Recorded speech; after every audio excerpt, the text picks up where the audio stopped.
So, I'd like to welcome our co-chair, Tracy GNA, Ms. Kelly Real, who's going to speak about her holistic business and life coaching. I think this is probably one of the most important topics that people should understand if you're going to be in business. And I'll explain more after she's done all of her. So let's give her a round of applause. Live? Well, my name is Kelly Real, and I'm a holistic life coach. Today's topic is going to be emotions in business. It's going to be the do's and don'ts, and maybe you have done some of these things, and maybe you haven't, but it's to have, everybody has, experiences, and so it's just to make it fun and enlighten with it, because emotions, we don't want to talk about emotions. They're funny. So another thing is I'm a note taker. I'm an avid note taker, and so instead of having to take notes, I have printed out kind of like key topics that I'm going to be talking about, so you can actually not have to take notes if you don't want. So there you go. Go over here. So I'm going to start with saying how we introduced ourselves. I've been a life coach for a couple years now. I got my certification at the World School of Holistic Health in San Francisco, and they also have one in Pleasanton. So I've kind of moved towards both.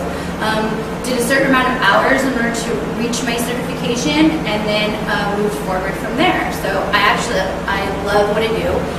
Started in corporate America, was a restaurant manager, and moved into the Hilton Newark Fremont location as a food and beverage manager for their whole hotel. Loved it, but the hours were 15-hour days, 5 6 days a week on salary pay, and I had a little two-year-old at the time. But it just wasn't feasible for what I was doing. And I had worked so hard to get to a certain point in my life, thought this is what I want, and realized I was there and I didn't really like it very much. So thought about what I wanted to do and how I wanted to get there, and just decided to drop everything that I had learned and start something new.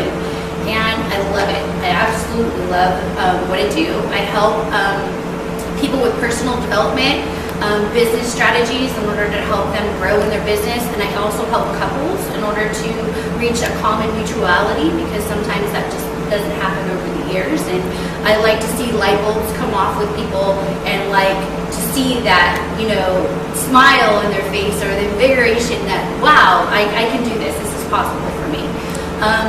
And my why is my son, and also it's the light bulb moment within my clients. So that they can feel comfortable with talking about emotions and things of that nature, to where we don't need to have alcohol involved in order to do that. Sometimes it's food or alcohol or some other things in order for us to kind of let our guard down and be, vulnerable. And so I like to meet people where they're at and help them get through their obstacles to know that anything's possible. I'm going to have you do a small exercise that I was taught, if you guys are open. You take your two fingers and you roll them back behind your ears, right here at the tip, pinch them at the top, and then roll your ears back and go down. So like this. Yeah, and roll down and pinch them. And you can do it a couple times. Now, why do you think that this is important? Any ideas? Why would you consider this being important? For listening, yes. It helps with pressure points in your ears, because your ears are the most sensitive in your body, on the top of your head, that and your feet. But it helps you for listening, and it helps you to focus. So if you're feeling at a time where you can't really, you're feeling like you can't really get your emotion out or whatever, you're in a business setting or whatnot, and you're really not focusing well, and you don't have that cup of coffee to drive you, it's a very good exercise to do just to like help you, learn and listen and stay focused, and stay in tune. So I hope I did that for you in the couple minutes that I had. So I want people to look at the big picture and kind of step outside the box when it comes to making decisions in business. Now, sometimes people don't know where their comfort zone is, and to try to get through that may be something that they're not willing to do or able to do. How many times have you made a cold call and not wanted to do that? Or went up and talked to somebody that you didn't want to talk to? And how uncomfortable did that make you feel? Maybe it was not hiring a good friend of yours or firing a family member.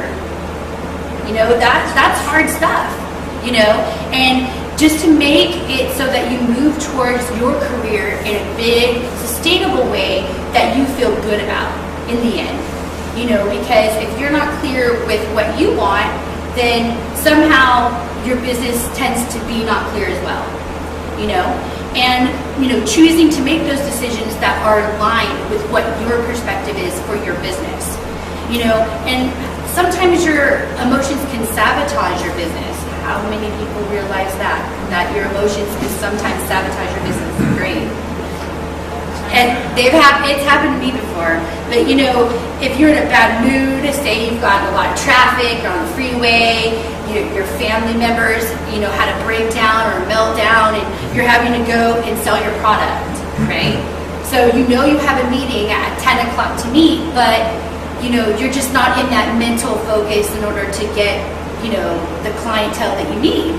People feed off that. People really feed off that, and how you're approached to, how you're approachable, and just the vibe that you give off. Because if you're not in the zone to be there to help somebody, to actually be in the service for them, and entrepreneurs, they feed off that for some reason, and they don't know why they don't want to do business with you. They just don't.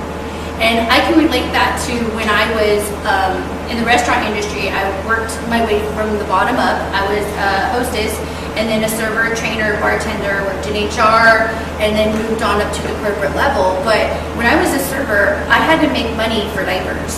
That's just what I needed to do. And I remember going into work, having a really good section, and thinking, great, after this I'm going to go to Walmart, I'm going to get diapers, and everything's going to be great. But I had that need that I had to have the money, that I had to have it. So what happened on my shift, there was a lot of clients, a lot of customers coming in, but I didn't get any tips. Not like I should have, in my mind, on how I was putting expectations out there that, hey, I had to have this. And the customers fed off that expectation. We're like, whoa, never mind. We're not interested. And so, it's just being able to get clear with what your expectations are in business and how your emotions play into that. Now, how do you get out of a bad mood? I don't know. How do you get out of a bad mood? Well, there's a couple of ways that I do. I psych myself up as one. So, in the beginning of the day, I'm getting my hair done, or I'm putting on my makeup or whatever, but I psych myself up. I'm like, okay, you're gonna do great today. You're awesome. Look at you. You look great. You look fabulous. You are gonna rock somebody's world today. You're gonna do it. You don't know how, but it doesn't matter. Quiet the mind. It doesn't matter, because you are in the zone and you're gonna get there. So that's how I start off my day, by invigorating and being in the zone and getting myself there. 2, I visualize actually being there. So, whatever goal I'm wanting, it's like, how does it feel to be there? How does it look to be there? How does it smell to be there? I mean, these are some of the things that we don't really even think about on a day-to-day basis, right? You're wanting that goal, but you're putting it in terms and within reality that you can reach. But how about if you don't think you can get it? Are you still going to get it? In my vision, you're right on both accounts. Because if you think you can, you can. And if you think you can, you're right too. So it's just being able to balance that and being able to move forward wherever you're at and visualize that step to being like, it's already done. You know, I had a Kung Fu teacher who I just came and watched this old man. He was, you know, probably in his 90s, and he was just really, really good at what he did, but he was this old man, and I was just like, how does he take down all these black belts? This is just ridiculous. You know, one after another, like, I've got to watch this. So I just sat, just like you guys are sitting and watching me, and I was like, how does this guy do this? So he comes up and he just, you know, little tap on the wrist here, a little that, you know, turns around, and all these guys are down right in front of him.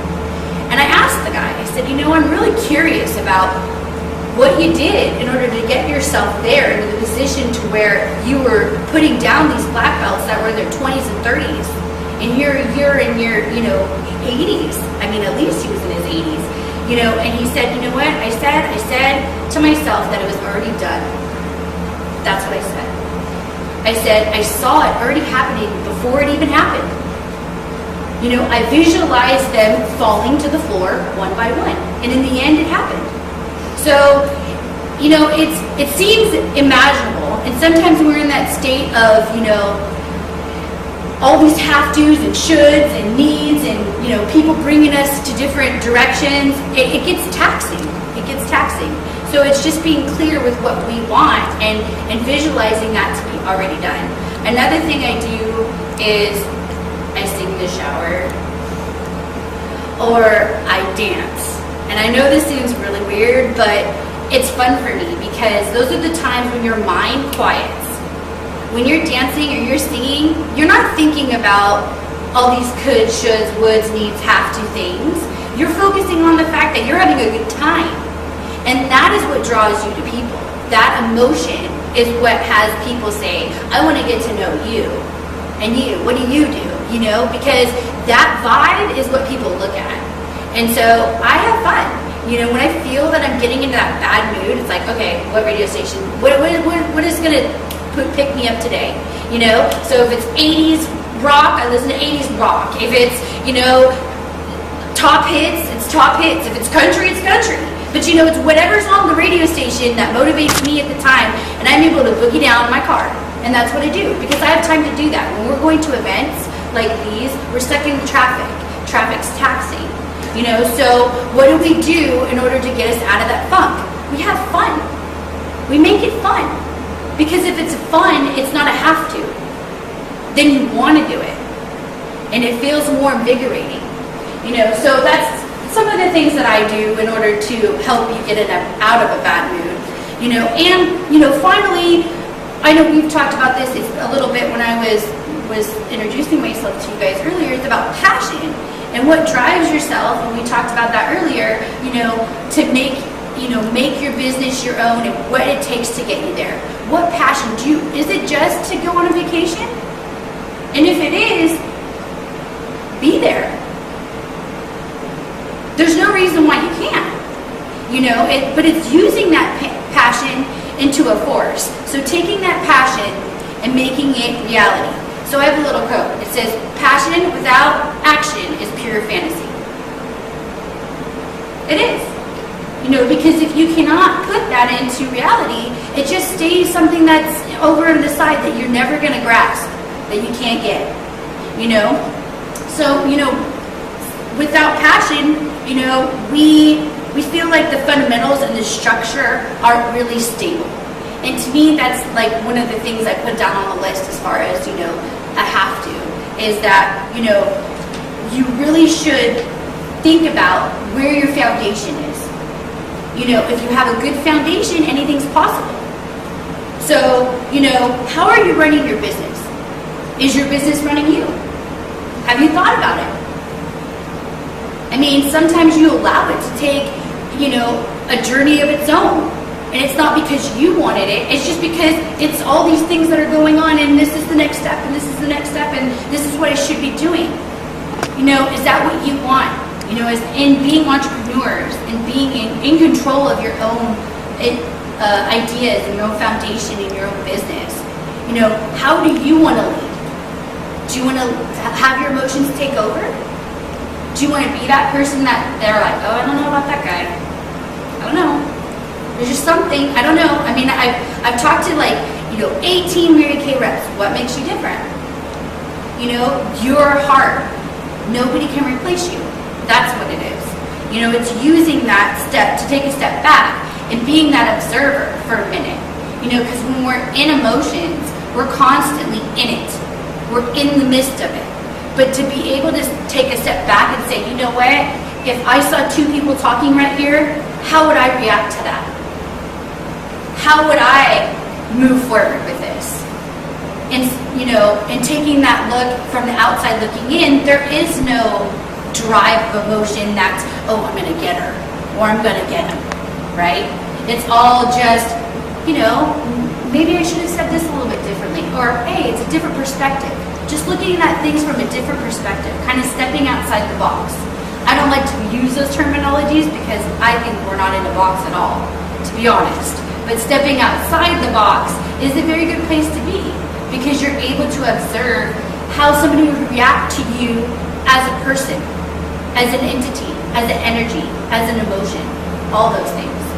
So, have you ever in your lifetime worked so hard, had someone say, oh, I've worked so hard.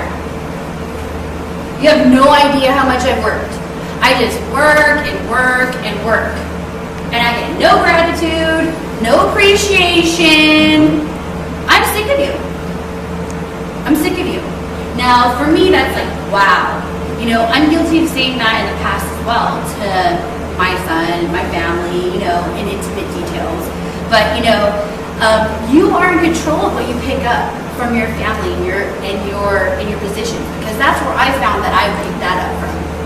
My dad was a hard worker. He worked for the city of San Leandro, retired after 40 years, and it was always work hard, you'll get somewhere, work hard, work hard, work hard. Well, I took a step back and I was an observer for a minute, and I was working hard, but I was going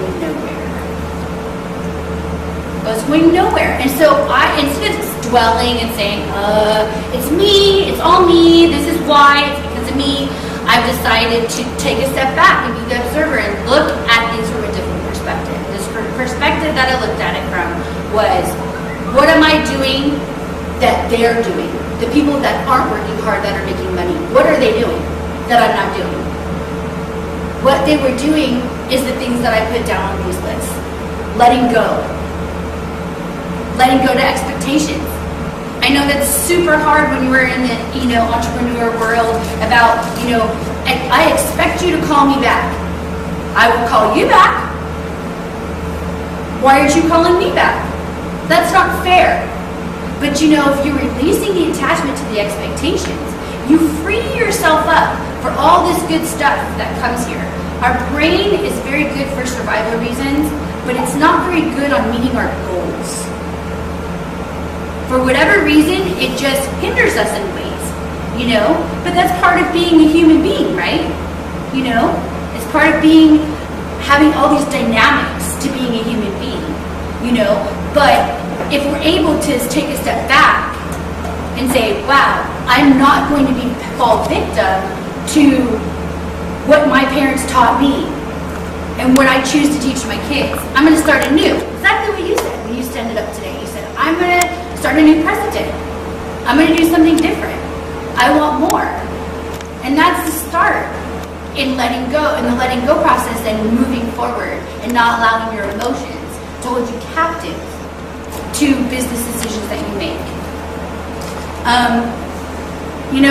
I know we don't like to use the words emotions because some people, it's kind of like they have to have a couple drinks in them and stuff, in order to open up and, maybe some chocolate or something. But, it can lead to anxiety, it can lead to fear, and it can lead to depression. Look at what happened to Robin Williams. If he just would have said something to somebody, if he would have said something, even he was a person that always laughed and had a good time. That's what you saw on screen. But what did you really see? He was hurting inside. And to me, that's not a place to be. It's to be clear with what you want, to be clear with your emotions, and have it not hold you captive to your lifestyle that you want to lead. lead. I'm sorry. So, sit down in your own place, wherever you feel comfortable, and get clear with what you want. It doesn't have to be with me. It doesn't have to be with your wife. It doesn't have to be with your kids. It could just be with you. What do you want? What do you see that you want to have? And push forth towards that. So it's okay to feel anger and frustration, grief, but fear to me stands for two things. It means face everything and rise, or forget everything and run. You have choices. Even if we think we don't, we still do. And so, in closing today, I just want to ask, do you want to make a choice to face everything and rise, or do you want to forget everything and run? Because ultimately, it's your choice. And on this piece of paper here, I have a couple questions too to think about in the end. I'll pass these out to you, sorry.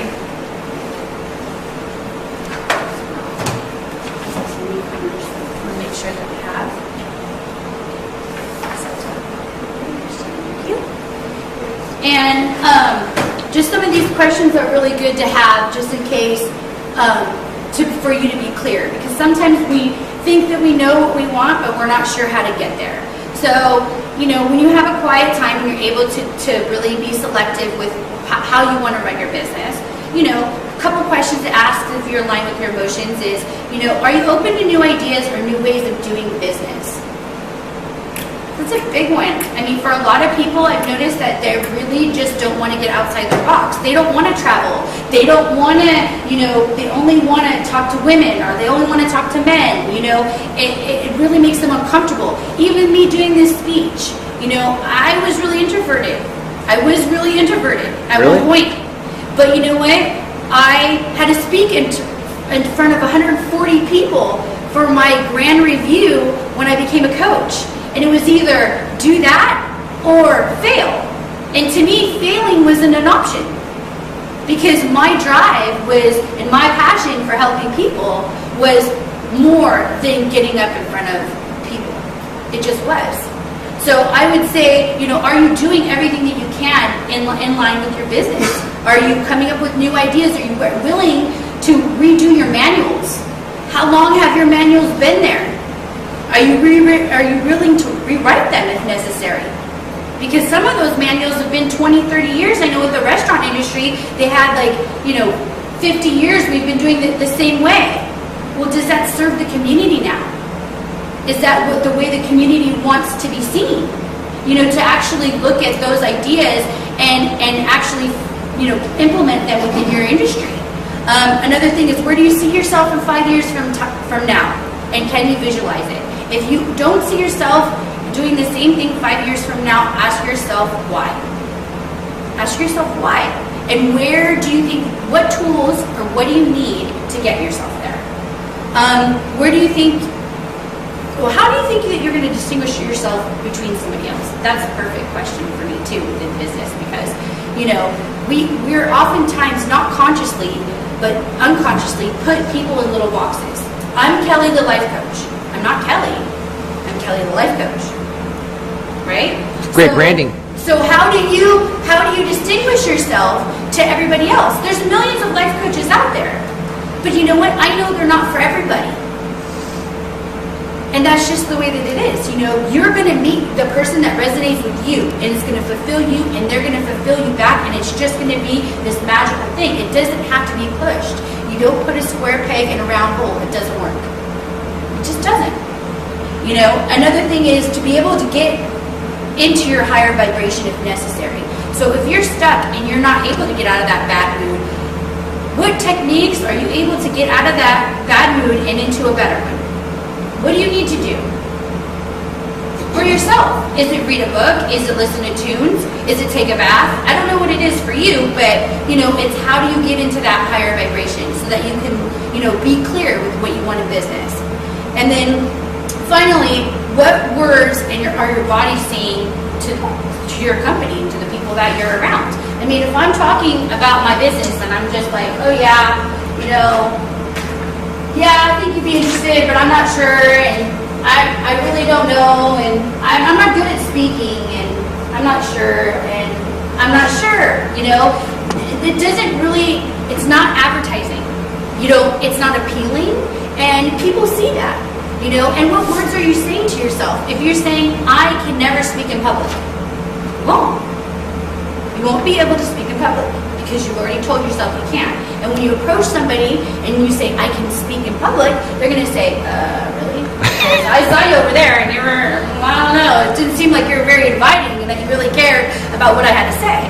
So, those are just a little bit of topics, that I feel that is very important when you're moving your business with your emotions and have that balance. So,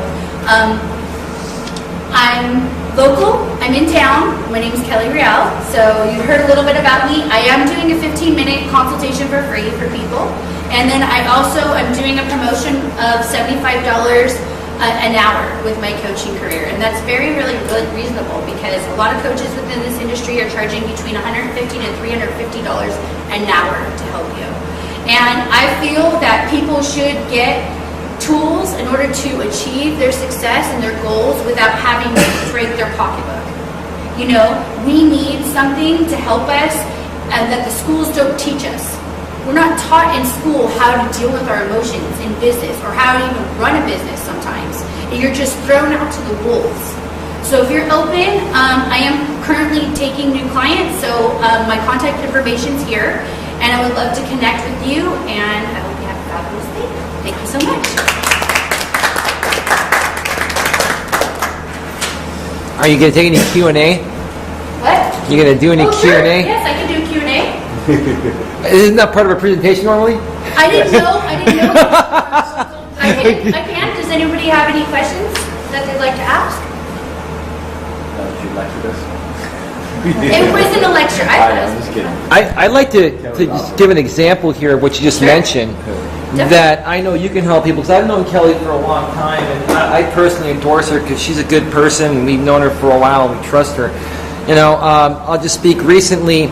I reconnected with somebody I met through the GNA. She's never been to one of our events, but I've had a one-on-one with her, and so has one of my partners that most of you know, Troy Brewer, who's on the GNA executive team. And so she sent me a Facebook message yesterday saying, hey, do you know this guy? I guess he's some speaker that's in the area and he's trying to pitch me into his event and this and that. I said, it's funny, I just connected with him today as well too. He sent me a friend request.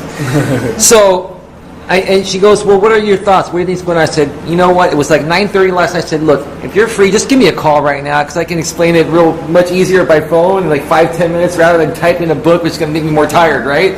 So we talked on the phone, and I totally, understood where she was coming from, and she was trying to figure out better ways to move her business forward because she's been struggling with that. She's a massage therapist. I said, okay, I'll tell you what. I'm going to help you for free out of the kindness of my heart. I'd like to interview you on our radio show. Because most of you know we run a radio show for the GNA. We interview somebody each week, and we spotlight them through the entire network, through our internet radio station. And basically, her red flag went up. She basically shut down. She was crawling into her box, and she tells me, she goes, I don't know if you noticed about me, but I'm really introverted. I'm like, wow, I didn't know. I guess that says a lot. I said, well, if you aren't willing to step out of your box, that's going to hinder your success of your business, right? So maybe those are the types of people that we need to connect with you, Kelly. We need to go out there and be master referral agents and connect these people with people like Kelly that have reasonable prices that can help these people come out of their box. And I'm sure Clyde will talk about this as well, too. But if you're not... Wow. I agree with you, Elias. I agree. And it's not all, coaching is something that, somebody asked me when I did a one-on-one, what's your struggle in being a coach? Absolutely, bottom line, you're sitting with me one-on-one, what is your struggle with being a coach? And my response to that was, we're not sitting, going to the bar and having a beer. If that was it, everyone would sign up, right? We're talking about something that normally people are saying, pain, run. We don't want to talk about that. That's something that we just want to go under the covers and not deal with, right? But, as experience allows us to grow, we realize that, that doesn't serve us very much because it either bites us in the butt later or we end up doing it again later. in a different situation or different circumstance. So, it's just being able to be open and, create value for yourself and, put yourself first, because if you want it, you can do it. Just how bad do you want it? Can I just say one more thing on your behalf before we wrap this up and get to Clyde? And Clyde, if you'd like, I'd love to give you a glowing introduction, if that's okay. Can I do that? I know you need to do the Kelly one, but you can't introduce yourself, right? Good. Okay. Nobody does that, right? But here's the thing. Somebody asks you, what's your struggle, right? Okay? And as a life coach, you've learned a lot, but you're always learning more. But here's what the struggle is for a great life coach like you, is how do you get your clients? How do you tell somebody that you need my help, right? Well, you shouldn't have to. That's why you have a bunch of friends and networkers that are master referral agents, right? Because each one of us has a network of people we know, like, and trust, right? Some of them, I hate to say this, it might not be the most professional thing, but some of them are a little off the rocker, and they need our help, right? And they need help beyond what the GNA can do at our events.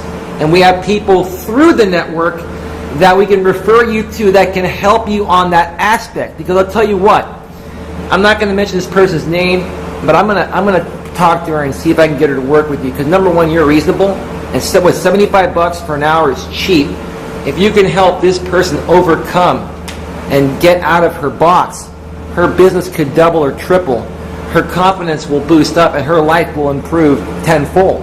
But until she realizes that from somebody that can get through to her at that level, it's going to be stagnant. It's not going to move anywhere. Yeah, Bill. So the first time I did a one-on-one with Kelly, my coaching to her was, quit using the word help.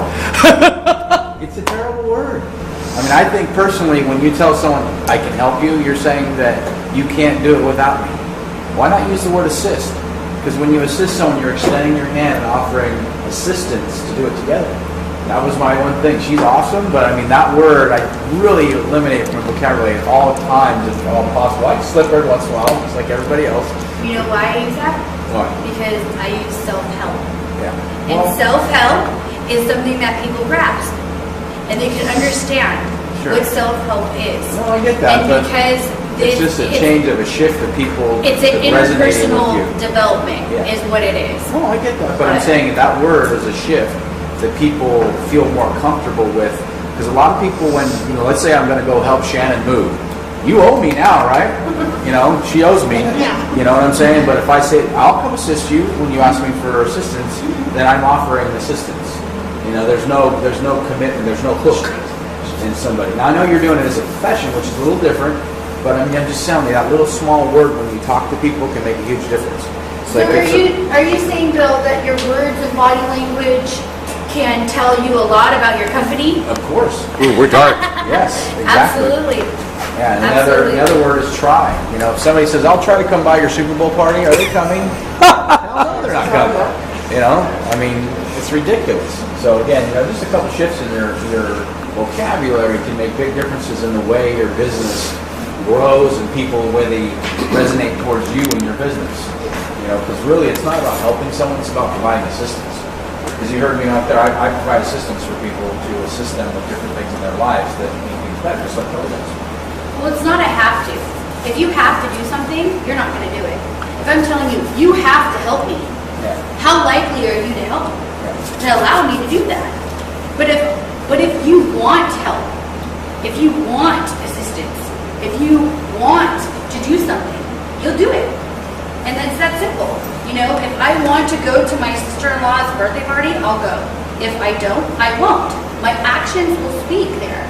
It's the same with your business. If you show up or you don't. It's a choice. And even though sometimes we feel that there's no choice, that because we have responsibilities and obligations and duties to do, that there always has been a choice and there always will be. Well, not making a choice is a choice. People don't realize it's that simple. You're either committed or you're not. You take action or you don't. Where reaction is a reaction. If it's going to be, it's up to me and my committed action. And there's lots of ways to look at it. But really, realistically, everything you do in every moment of your life is a choice. And if it's not working, choose something different. So I was going to ask, are you having a challenge finding, because all of us need to grow. Yes. We don't always want to grow, right? We resist sometimes when we want to grow. So I know I need to grow, but it doesn't mean I always want to grow. And then there's a piece about paying someone to help you grow. This was like those three stages. So are you having a challenge there, and how can we assist you if that is an issue, or whatever? How can we help support you connect more online? To me, I think it's an individual choice. Because if I put 100 people in this room and I said, if you did this diet, you did this exercise, you're going to lose weight. You know what? Probably 70% might, but not all. So I can't put you in a category and say, this is what's going to, if I give you this formula, it's going to happen for you. Because it's not. So to me, it's just, having people step outside their box and are able to be open and coachable is like huge. Because if you're able to be coachable and you realize that the want behind the desire is almost a must for you. If you're that passionate behind growing and growing your business, then you'll do whatever it takes to grow it. If not, you won't. So for me, I think that it's just, contacting, being open. Finding, are you in that spot to where you know that you should grow, like you were saying, and are you willing to take that next step to move forward? And if you are, come see me. And if you know people that are, I'm here. I've dealt with a lot of people moving forward and helping them in different ways that they never thought was imaginable. I could never get through this. You did. So it's just how bad do you want it? I know that sounds really real, like my last name, but it's the truth. Really real? So I hope I answered your question, God. Thank you. Okay. Anybody else?